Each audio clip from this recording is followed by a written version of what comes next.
दोस्तों आज हम जानेंगे रावण और उसके पुत्र मेघनाद के बारे में।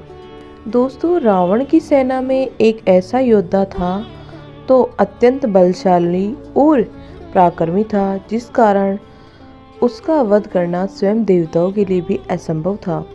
वह था रावण का सबसे बड़ा पुत्र मेघनाद। वह शक्तियों व अस्त्रों में अपने पिता से भी ज़्यादा पराक्रमी था। इसका उल्लेख महर्षि वाल्मीकि रामायण में मिलता है। उसे महारथी की संज्ञा भी दी गई है। उसे भगवान ब्रह्मा विष्णु महेश से इतनी शक्तियाँ और वर प्राप्त थे कि उसे कोई योगी भी परास्त नहीं कर सकता था और वह भी उसका वध कर सकता था। एक कथा के अनुसार एक बार महर्षि वशिष्ठ ने श्री राम के अयोध्या आगमन के पश्चात विधि श्री राम से जानना चाहा कि आखिर मेघनाद को मारने के लिए उन्होंने बार बार लक्ष्मण को ही क्यों भेजा था। उनका मतलब था कि मेघनाद इतना अधिक शक्तिशाली था कि उसने पहले दिन से ही श्री राम और लक्ष्मण को नागपाश में बांध दिया था और दूसरे दिन शक्ति बाण के प्रभाव से लक्ष्मण को मूर्छित कर दिया था।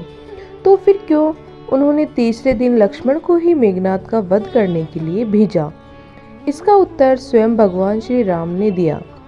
उन्होंने बताया कि मेघनाद को ऐसे वर प्राप्त थे कि वे स्वयं भी उसका वध नहीं कर सकते थे, क्योंकि उसका वध एक सन्यासी ही कर सकता था जिसने कई वर्षों तक कठिन तपस्या की हो और वह उसकी अग्नि में तपा हो। ऐसा लक्ष्मण ने 14 वर्ष तक के अंतराल में किया था और वही मेघनाद को मारने में सक्षम हो पाया था। लक्ष्मण जब श्री राम के साथ 14 वर्ष के वनवास में गए थे, तब उन्होंने उर्मिला को अयोध्या में रहने का अनुरोध किया था।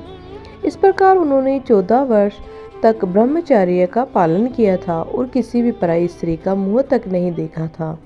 और जब वह माता सीता को भी देखते थे और उनसे बात करते थे तो हमेशा उनके चरणों को ही देखते थे और उन्होंने कभी भी माता सीता की ओर मुख ऊपर करके नहीं देखा था।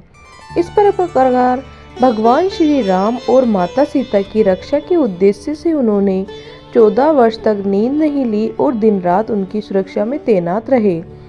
एक कथा के अनुसार उन्होंने निद्रा देवी से 14 वर्षों तक दूर रहने को कहा था और उनके हिस्से की नींद उनकी पत्नी उर्मिला को देने को कहा था।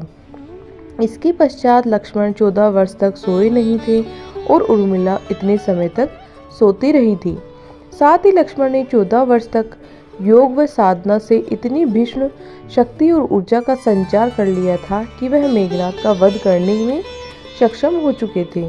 इसलिए मेघनाद से युद्ध करने के लिए, उसका वध करने के लिए भगवान श्री राम ने लक्ष्मण का ही चुनाव किया था। तो दोस्तों आशा करती हूँ कि रामायण की आज इस कहानी के बारे में आपको जानकर अच्छा लगा होगा। अगर आपको वीडियो पसंद आए तो वीडियो को लाइक करें, कमेंट करें और कमेंट में जय श्री राम जरूर लिखें।